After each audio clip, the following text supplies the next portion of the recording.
Bienvenue dans la présence de Dieu.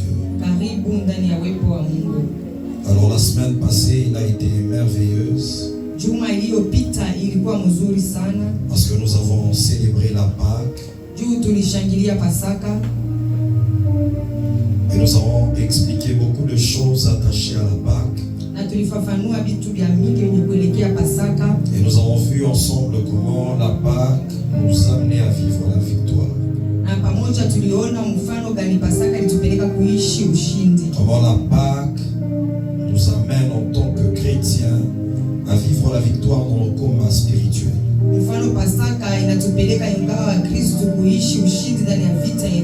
Alors ce soir, nous allons avancer avec les armes attachées au combat spirituel.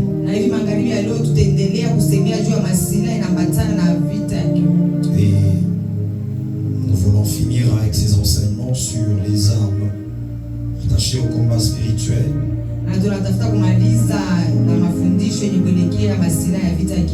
Et le vœu de Dieu est que tu sois équipé pour le combat.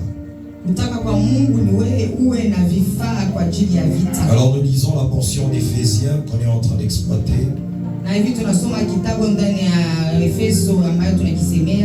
Éphésiens chapitre 6. À partir du 10e verset, la Bible dit: au reste, fortifiez-vous dans le Seigneur et par sa force toute puissante. Revêtez-vous de toutes les armes de Dieu afin de pouvoir tenir ferme contre les ruses du diable.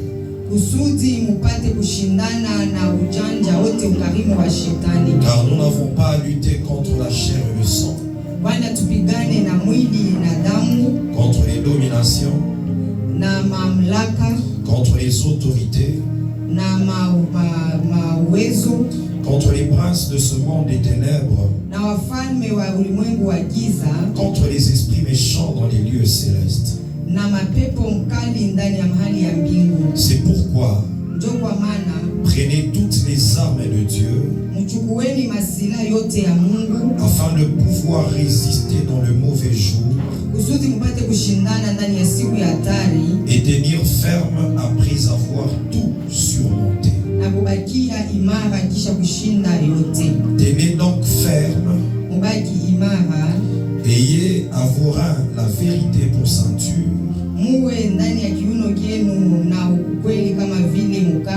revêtez la cuirasse de justice, mettez pour chaussure à vos pieds le zèle que donne l'évangile de paix,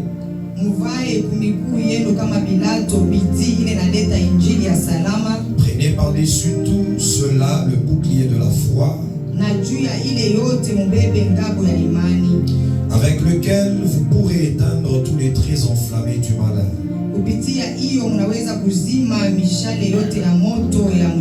Prenez aussi le casque du salut et l'épée de l'esprit qui est la parole de Dieu. Faites en tout temps par l'esprit toutes sortes de prières et de supplications.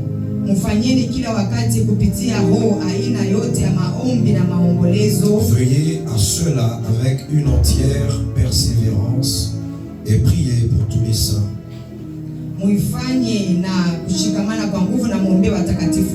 Amen. Amen. Dis à ton voisin les armes spirituelles. Dis à ton voisin les armes du combat spirituel.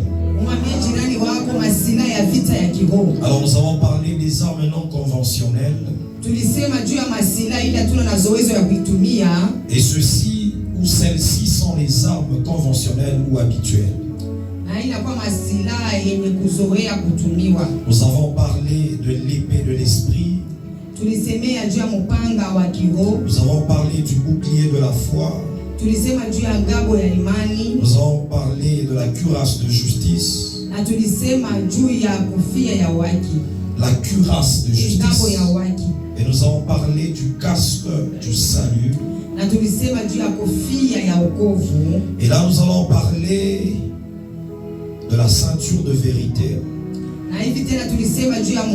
Ce soir, nous allons parler de la ceinture de vérité.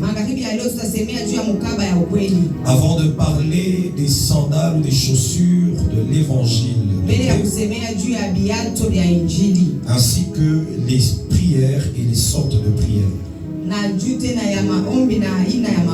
Dis à ton voisin la ceinture de vérité. C'est Paul qui est en train d'enseigner sur le combat spirituel. Il est en train de donner les objectifs attachés à toute arme. Il dit afin de pouvoir tenir ferme contre les ruses du diable. C'est que les armes attachées au combat spirituel te permettront de rester ferme.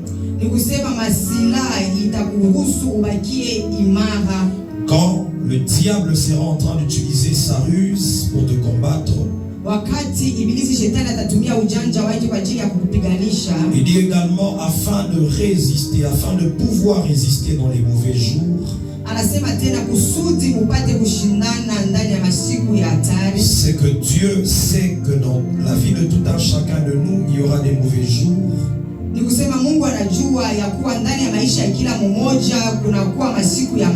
Ce sont ces jours qu'on appelle les jours même de bataille ou de combat. Et toi, tu dois être armé afin de pouvoir tenir ferme dans ces mauvais jours, de résister dans ces mauvais jours.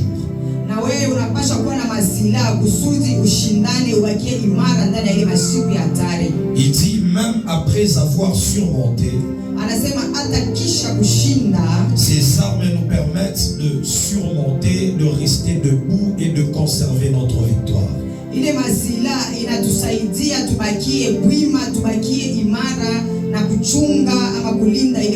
Parce que ta victoire doit être conservée. Et ce sont ces armes dont nous parlons qui te permettront de conserver la victoire. Alors ce soir je parlerai de la ceinture de vérité comme je le disais. Dis à ton voisin la vérité. Alors nous allons lire plutôt dans le psaume 119.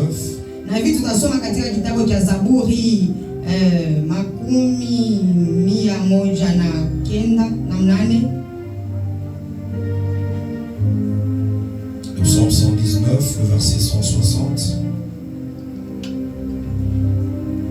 La parole de Dieu nous dit: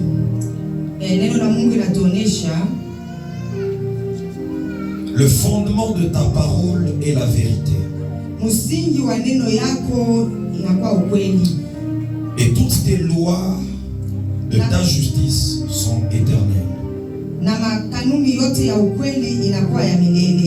Les fondements de ta parole est la vérité.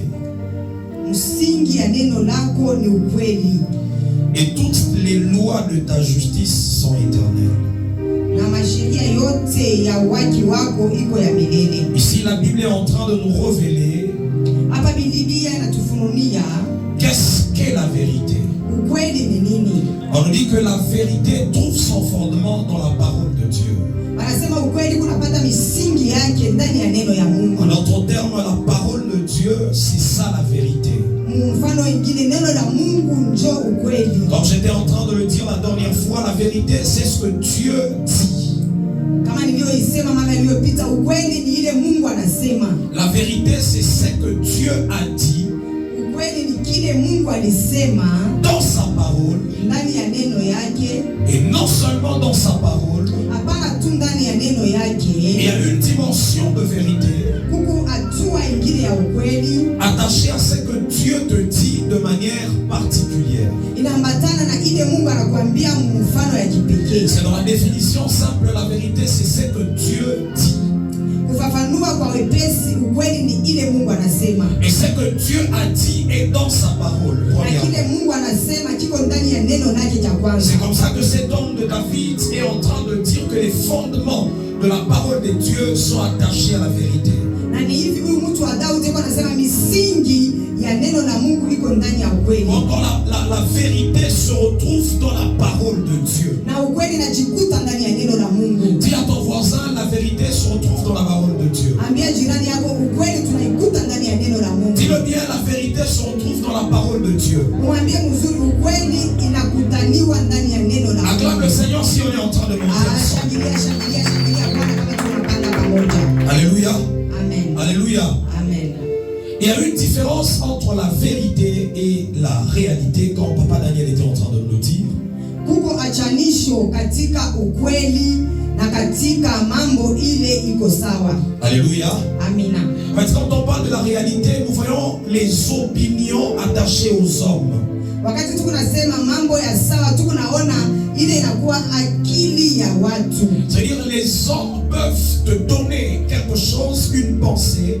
Ni kusema watu wanaweza kupatia kitu kimoja kama vile mawazo. Et selon les hommes, cela peut être défini comme étant une vérité. Je donne un exemple. Kufatana na watu ile inaweza kuonekana kama ukweli. Naleta mfano. Lorsqu'on était en train d'étudier, on nous a appris que 1 plus 1 égale 2. Wakati tulikuwa najifunza walituambia sema moja kuchanga na moja inaleta 2. Parce que selon les mathématiciens, ça c'est une vérité. Kufatana na watu wa hesabu ile inakuwa ni ukweli. Parce que ça c'est un principe selon les mathématiciens qui ne peut pas être changé. Ile inakuwa ni kanuni kufatana na watu wa hesabu ile hatutaweza kuibadilisha. Mais ça c'est une vérité humaine attachée aux hommes. Na ile ni ukweli ya kimutu ile kuambatana na watu. Mais il y a également ce que Dieu dit. Kuna pia kile Mungu anasema. En d'autres termes, c'est que le Seigneur a déclaré. Mfano mwingine kile Bwana alitangaza. Et à un certain moment, cela peut venir même pour contredire ce que les hommes ont dit. Na wakati mwingine kinaweza kuja juu ya kuvunja ama kusema mkipindupindu kile watu walisema. Parce que toi et moi, nikusema wewe na mimi, nous devons vivre selon ce que Dieu a dit. Tunapaswa kuishi kulingana na kile Mungu alisema. Et non selon ce que les hommes ont dit. Hapana kufatana na kile watu walisema. À moins que ce que les hommes ont dit se conforme à ce que Dieu a dit. Au kama kile watu walisema kinalingana ama kiko naenda pamoja na kile Mungu alisema. C'est là que ce que les hommes ont dit devient une vérité. Na ni pale kile watu walisema kinakuwa sasa kia ukweli. Ou sinon ce n'est pas une vérité, c'est uniquement une réalité de la vie. Kama haina vile haina ukweli ni mambo tu ya kisawa ya maisha. Les réalités peuvent changer. Ile mambo ya kisawa ya maisha inaweza kubadilika. Mais les vérités de Dieu ne peuvent pas changer. Lakini maukweli ya Mungu haitaweza kubadilika. Alléluia. Amina. C'est que les réalités attachées à ta vie peuvent changer. Ni kusema mambo ile kunaona mu maisha yako inaweza kubadilika. Mais ce que Dieu dit ne peut pas être changé. Lakini kile Mungu anasema kitaweza kubadilika. C'est comme ça que nous disons que la vérité c'est ce que Dieu a dit sur ta vie. Na ni pale tunasema ukweli ni kile Mungu alikisema pa maisha yako. La vérité c'est ce que Dieu a déjà établi. Ukweli ni kile Mungu anesha kuweka shatia. Et nous étions en train de dire que la vérité est attachée à la parole de Dieu. Na tulisema ukweli ni kuambatana na neno ya Mungu. La vérité est attachée à la voix de Dieu. Ce que Dieu t'a dit de manière personnelle. Ukweli ni kuambatana na sauti ya Mungu, kile Mungu alikwambia mkipekee. Alléluia. Amina. Acclame le Seigneur. Shangilia Bwana, shangilia Bwana. Dis à ton voisin la vérité pour ceinture. Onesha yule kwa pembeni yako, jirani wako asema ukweli kama vile mkaba. Dis-le bien la vérité pour ceinture. Umwambie asema ukweli kama mkaba. Alors je vais lire une autre portion d'écriture dans Jean chapitre 16. Je suis très enseignant pour que tu arrives à comprendre ce message. Jean chapitre 16, le verset 12 et 13, la Bible dit: j'ai encore beaucoup de choses à vous dire, mais elles sont encore trop lourdes à porter pour vous. Quand l'esprit de vérité sera venu, il vous conduira dans toute la vérité ou dans la vérité tout entière.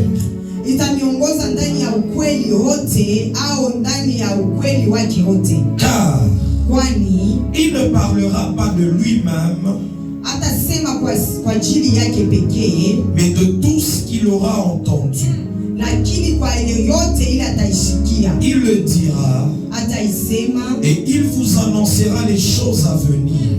na atanitangazia vitu ambavyo vitakuja. Il manifestera ma gloire car il puisera dans ce qui est à moi et vous l'annoncera.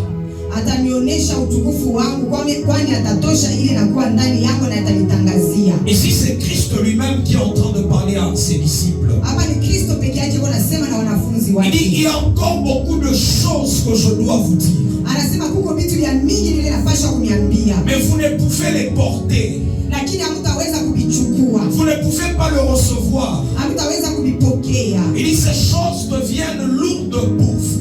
Hasa vile vitu vitakuwa vya uzito kwa ajili yenu, Mais quand l'esprit de vérité sera venu, lakini wakati roho ya ukweli itakapokuja, il vous conduira dans toute la vérité. itaniongoza ndani ya ukweli wote. En fait, lorsqu'on parle de la vérité, Wakati tuko nasema juu ya ukweli, la première chose que j'ai compris quand j'étais en train de méditer sur ce verset, kitu cha kwanza kile nielewa wakati nilikuwa nafikiria juu ya hii maandiko, c'est que la vérité est graduelle. ni kusema ukweli huko naenda pole pole na La kupanda vérité pole est pole. croissante. Ukweli huko na On komana. dit le Saint-Esprit vous conduit dans toute la vérité. Anasema Roho Mtakatifu ananiongoza ndani ya ukweli wote. Plus il te conduit, Zaidi yuko ananiongoza, plus tu vas dans la profondeur de la vérité. na zaidi kunaenda ndani ya uketo ya ukweli. C'est le Saint-Esprit qui connaît comment la vérité s'enchaîne, comment les vérités sont en train de s'enchaîner. Ni Roho Mtakatifu ule anajua mfano gani ukweli iko nafuatana. Et c'est lui qui permet à ce que tu commences à être guidé progressivement dans ces vérités-là.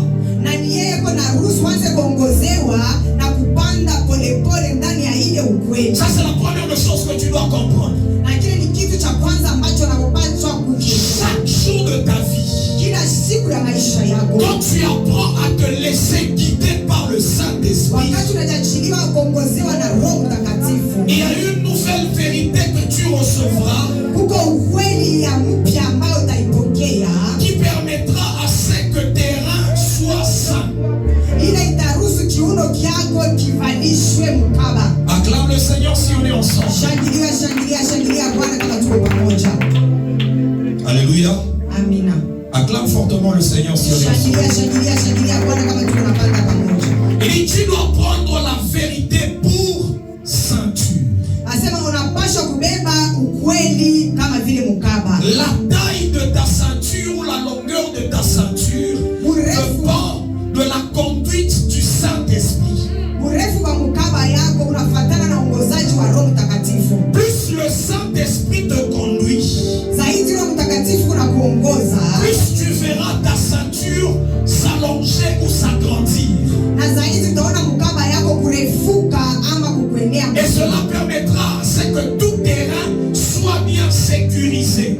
Na ile itaruhusu kiuno chako chote kifungiwe mzuri. Cela permettra à ce que ta taille soit bien sécurisée. Na ile itaruhusu kiuno chako kilindwe mzuri. Et quand l'esprit de vérité sera venu, Wakati roho ya ukweli itakuja, il vous conduira dans toute la vérité. itaniongoza ndani ya ukweli wote. C'est-à-dire là, il y a une grande vérité, mais le Saint-Esprit commence à nous amener à détecter quelles sont les vérités attachées à ma vie dans la dimension présente. Nusema kuko ukweli ya mkubwa, ile Roho Mtakatifu itakupeleka uvumbule, sema ni ukweli gani inaambatana na maisha yangu. Plus le Saint-Esprit te conduit, Zaidi Roho Mtakatifu iko na kuongoza, plus tu recevras une nouvelle dimension de vérité. na zaidi utapokea hatua mpya ya ukweli. Dis à ton voisin, le Saint-Esprit est celui qui détient la vérité. Ambia jirani wako Roho Mtakatifu ni ule eko na shika ama anabamba ukweli. Alléluia. Amina. Acclame le Seigneur si on est ensemble. Shangilia Bwana kama tuko pamoja. Pourquoi je parle du Saint-Esprit? Jua nini niko nasema juu ya Roho Mtakatifu? Parce que plusieurs personnes ont les informations attachées à la parole de Dieu. Juu watu wa mingi beko na ile habari yenye kuambatana na neno la Mungu. Mais plusieurs personnes ne sont pas entrées dans la vérité. Na watu wa mingi abaingie ndani ya ukweli. Lire la parole de Dieu ne te permet pas d'avoir la vérité. Kusoma neno la Mungu haikuruhusu kupata ukweli. Lire la parole de Dieu te permet d'avoir les informations attachées à cette parole de Dieu. Kusoma neno la Mungu inakuruhusu tu kupata habari yenye kuambatana na neno la Mungu. Mais avoir la vérité attachée à l'esprit de Dieu. Lakini kupata ukweli kunaambatana na roho ya C'est Mungu. pourquoi il dit l'esprit de vérité quand il viendra, c'est celui-là qui vous conduira dans toute la vérité. Toka maana anasema wakati roho ya ukweli itakuja, ni yeye itaniongoza ndani ya ukweli wote. Parce que lire la parole de Dieu sans le Saint-Esprit Kusema kusoma neno la Mungu bila Roho Mtakatifu ne te permet pas d'avoir la ceinture de vérité. haikuruhusu kupata mkaba ya Il ukweli. faudrait au préalable avoir le Saint-Esprit. Inapaswa kutangulia kuwa na Roho Et Mtakatifu. quand tu commences à lire la parole de Dieu, Sasa wakati unaanza kusoma neno la Mungu, c'est là que tu auras la vérité attachée à la parole de Dieu. na ni pale utapata ukweli yenye kuambatana na neno la Mungu. C'est là que tu comprendras les vérités qui sont cachées dans la parole de Dieu. Na ni pale utaelewa maukweli yenye kufichwa ndani ya neno la Mungu. Dis à ton voisin le Saint-Esprit. Ambia jirani wako Roho Mtakatifu. Dis le Saint-Esprit. Mwambie tu mzuri asema Roho Mtakatifu. Acclame fortement le Seigneur. Pika shangilia na nguvu ya Bwana. Alléluia. La Bible est en train de dire dans le livre de Psaume, toujours le Psaume 119. Biblia iko nasema mpaka ndani ya Zaburi 118. La Bible dit, je passais au verset 130. Biblia inasema nazalia ni 113.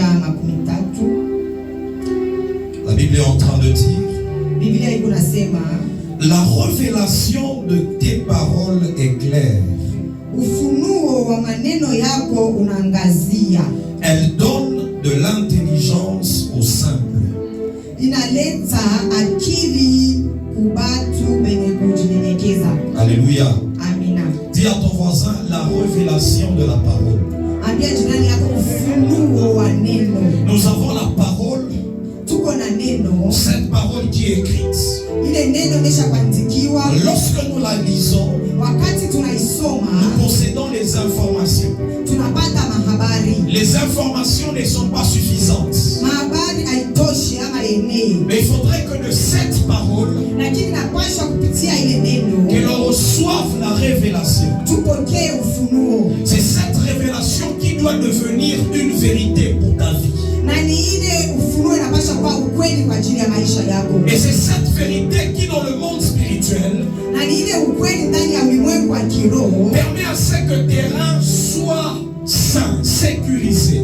inaruhusu kivuno kyako kifungiwe mpaka kikingwe. C'est quand tu es en train de lire la parole, ne te limite pas aux écritures que tu vois. Wakati unasoma neno hapana kubakia tu kumandiko ile unaona. Recherche à avoir la révélation qui est cachée derrière ces écritures. Tafuta kupata ufunuo ile isha kufichwa nyuma ya ile mandiko. Et quand tu reçois cette révélation, Na wakati unapokea ile ufunuo elle devient une vérité pour ta vie. inakuwa ukweli kwa ajili ya maisha yako. Et dans le monde spirituel, Na ndani ya dunia ya kiroho cette vérité se manifeste comme étant une ceinture autour de la taille, autour de tes reins.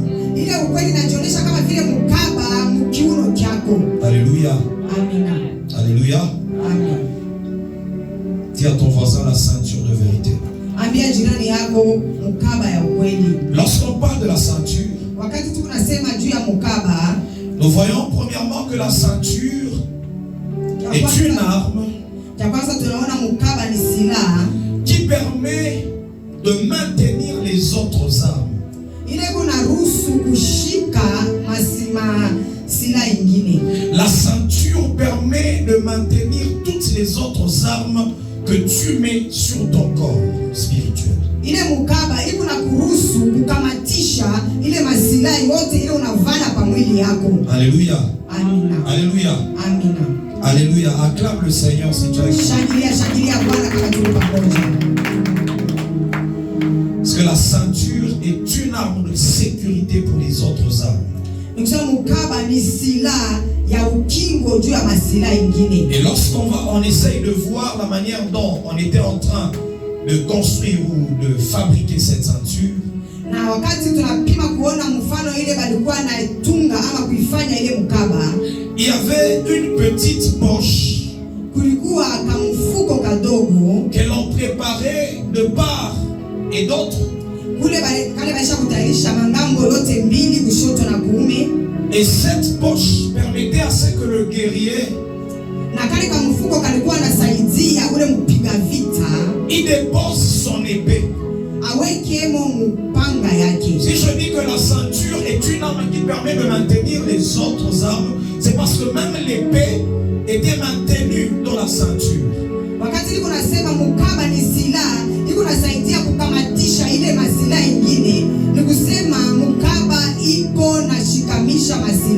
Et le guerrier, pour qu'il entre dans sa bataille, il retirait son épée de la ceinture afin d'attaquer ou de se défendre. Kusudi ule mpika vita ingie mvita alikuwa anatosha mpanga yake mule mkale kamfuko kalikula mkaba ya kiuno yake kwa ajili ya kujipigania nayo. C'est que la ceinture est celle qui portait l'épée. Ni kusema mkaba ndio ule walikuwa anaweka ile mpanga. Quand tu comprends la vérité comme ceinture, wakati unaelewa ukweli kama vile mkaba, c'est là qu'on peut utiliser l'épée de l'esprit. Dis à ton voisin l'épée de l'esprit, le pont de la ceinture. Alléluia. Amina. Alléluia. Amina. Nous sommes en train de parler de la parole de Dieu qui se manifeste dans le monde spirituel comme étant une vérité et devient la ceinture.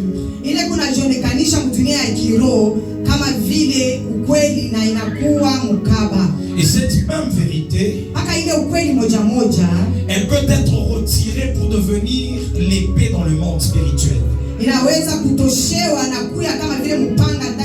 Ou encore cette même ceinture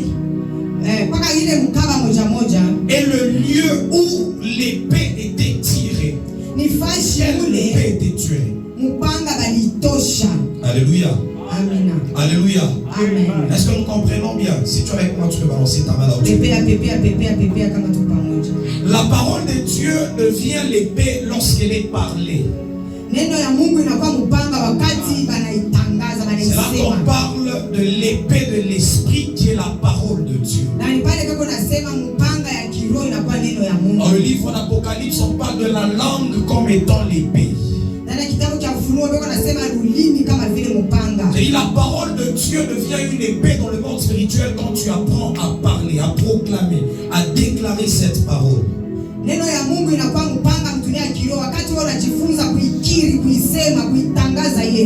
cette même parole, elle peut devenir une ceinture lorsqu'elle se manifeste comme étant la vérité, la révélation dans ta vie.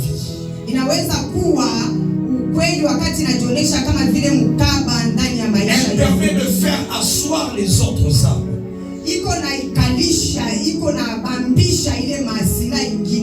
Alléluia. Amina. Alléluia. Amina. Parce que les autres âmes sont maintenues par la vérité.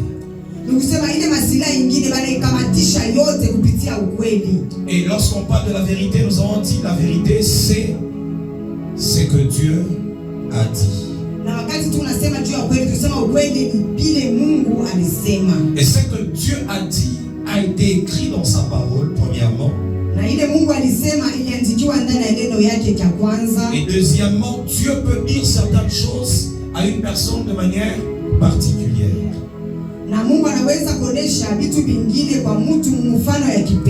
Cela doit devenir une vérité dans ta vie. Et lorsque tu prends cela comme une vérité, dans le monde spirituel, ça se manifeste comme étant la ceinture. Je donne un exemple très simple pour que tu comprennes. Nous pouvons tous être dans le ministère, tous entreprendre une activité, mais il est possible que les hommes viennent pour te dire non, ces activités en cette saison, ça ne marche pas. On te donne plusieurs analyses, plusieurs statistiques. Selon les hommes, c'est vrai. Selon les analyses, c'est vrai ce qu'ils ont dit. kufatana na kuona kwa mtu ni kweli ile walisema. Mais toi, quand tu commences ces entreprises, Lakini wewe wakati unaanza ile biashara, Dieu de manière personnelle, il te dit avance. Mungu mkipekee anakuambia sema endelea. Parce que tu es appelé à réussir dans ce même domaine où les autres t'ont dit qu'il y a des échecs. Tulitiwa kuweza mpaka muile kazi moya moya pekee balikonesha sema muko kushindwa. Dieu te dit de manière personnelle que toi tu dois avancer. Mungu anakuambia mkipekee sema wewe unapaswa kuendelea. Ça veut dire que toi, dans ce cas-là, Ni kusema wewe sasa ile wakati tu ne dépendras pas de ce que les hommes ont dit. hautafatana, hautatembea kufatana na vile watu walikwambia. C'est une vérité à la manière des hommes, à la dimension des hommes. Ni ukweli mwatu wa mutu. Mais toi, tu as une autre dimension de vérité Lakini wewe kuna hatua ingine ya ukweli que tu reçois et qui vient directement de Dieu. ile unapokea na inatoka mara moja kwa Mungu. Et cette vérité te permet de tenir ferme dans tes activités, de rester debout dans les activités que tu entreprends. Na ile ukweli na kuruhusu wewe kubaki daima kukangamana muile ukweli Mungu alikwambia na kazi unafanya. On est ensemble. Tuko pamoja. Est-ce qu'on est en train de comprendre ce qu'on dit? Tunaelewa vile tunasema. Dis à ton voisin la vérité comme ceinture. Mwambie jirani yako ukweli kama vile mkaba. Dis-le bien, la vérité pour ceinture. Mwambie jirani wako ukweli kama mkaba. Et la dimension la plus élevée que j'étais en train de comprendre de la vérité, Hatua ya juu sana ile nilikuwa naelewa ukweli. c'est lorsque Christ lui-même est en train de dire qu'il est le chemin, qu'il est la vérité et qu'il est la vie. Pale Kristo pekee yake anasema eko njia, eko ukweli na eko uzima. Parce que tu dois également comprendre cette dimension de vérité. Unapaswa pia kuelewa ile hatua ya ukweli. Ou pour toi, Christ, c'est la vérité. Kwako wewe Kristo ni ukweli. Alléluia. Amina. Dis à ton voisin, Christ, c'est la vérité. Ambia jirani yako Kristo ni ukweli. Christ est la vérité. Kristo ndio ukweli.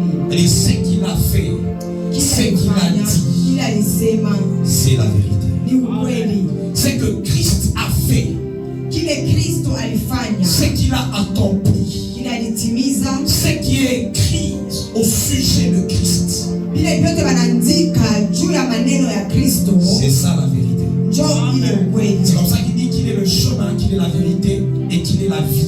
Ndio kwa maana anasema yeye ni njia, yeye ni uzima na yeye ni ukweli. Et pour avoir cette vérité, j'étais en train de dire que c'est le Saint-Esprit qui nous conduit dans toute la vérité. Najua kupata ile ukweli, nilisema ni Roho Mtakatifu anatuongoza ndani ya ukweli wote. Ce soir, ma prière est que le Seigneur, par son esprit, qu'il te conduise dans la vérité. Maombi yangu magharibi ya leo, Bwana kupitia roho yake akuongoze ndani ya ukweli. Que le Saint-Esprit amène quelqu'un à accéder à une dimension élevée de vérité. Roho Mtakatifu apeleke mtu mmoja ingie hatua ya juu ya ukweli. Il dit, la révélation de ta parole est claire.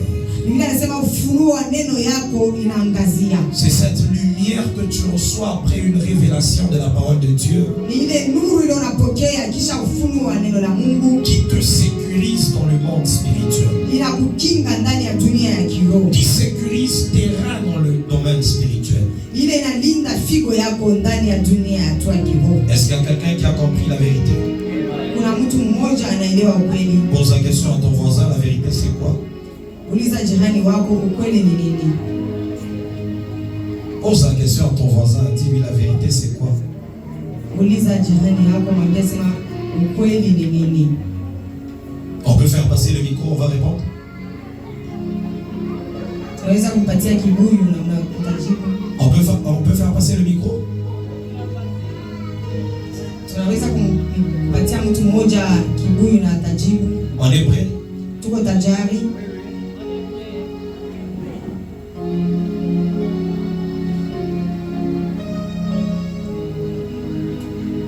On commence à se préparer.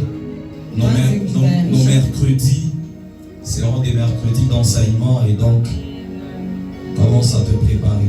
Quand tu es dans le culte, tu dois avoir un bloc-notes, un endroit où tu notes qui te permettra, même si on t'a posé une question, tu as quand même une référence. Wakati unajikuta ndani ya ibada unapaswa kuwa na karatasi fasi moja ile unaandika itakusaidia itakuhusu tu, hata wakati wanakuuliza utaweza kupata jibu. Dieu lui-même, Mungu yeye pekee, qui est le Dieu puissant, Mungu anakuwa Mungu wa nguvu wa lorsqu'il uwezo. doit donner les tables de la loi à Moïse, il écrit sur les pierres. Wakati alipaswa kuleta ile maandiko kwa Musa, anaandika Les juu ya tables de loi, maandiko ya sheria, analeta il mawe, écrit sur les pierres. anaandika juu ya mawe. Dieu, Mungu il a écrit. anaandika. Maintenant toi, Sasa wewe tu dépasses Dieu. unamshindia Mungu. Dis à ton voisin, apprends à noter à chaque fois que tu es dans la présence de Dieu. Ambia jirani wako jifunze kuandika kila mara unajikuta ndani ya wito Est-ce que tu wako. peux acclamer le Seigneur là où tu es? Unaweza kushangilia Mungu pale uko. Alors tu vas incliner ta tête là où tu es. Na hivi utainamisha kichwa chako pale Tu vas unajikuta. dire à Dieu, Seigneur, conduis-moi dans toute la vérité.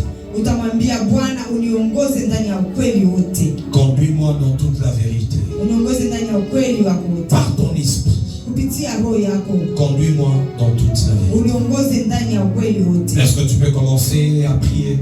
Unaweza kwanza kuomba. Élève ta voix et commence à parler à Dieu. Inua sauti yako na uanze kusema kwa Mungu.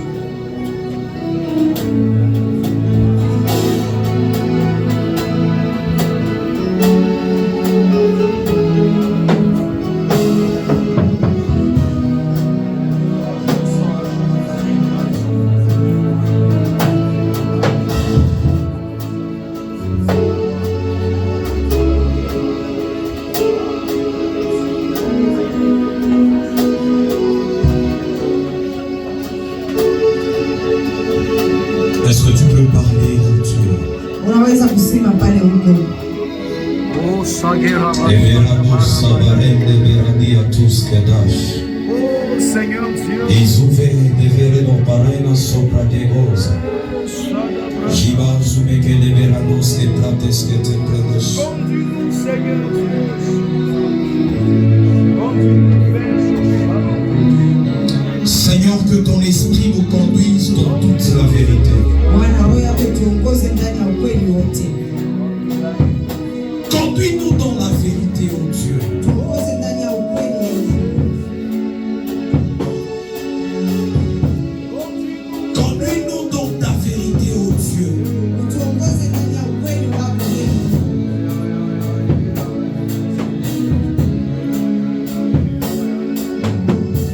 Saint-Esprit de Dieu, Roho Mtakatifu wa Mungu, de manière graduelle, progressivement, je veux entrer dans une nouvelle dimension de connaissance de ta vérité.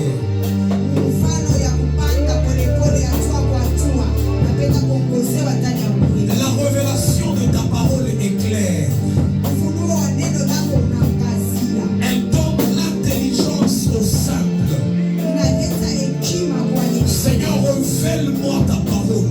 Bwana, unifunulie neno yako, Emmène-moi dans ta vérité, dans la révélation. unipeleke ndani ya ukweli, ndani ya ufunuo. Seigneur, ce soir je te prie. Bwana, magharibi ya leo nakuomba